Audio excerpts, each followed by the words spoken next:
بسم الله الرحمن الرحيم.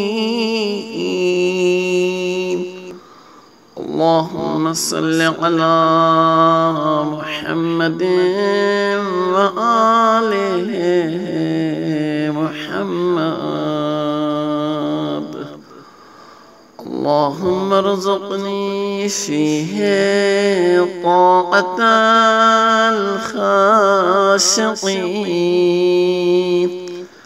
واشرح فيه صدري بإنابة المخبتين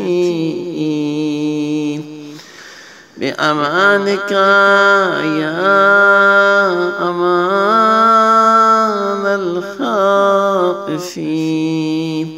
وصلى الله على محمد وآله الطاهرين.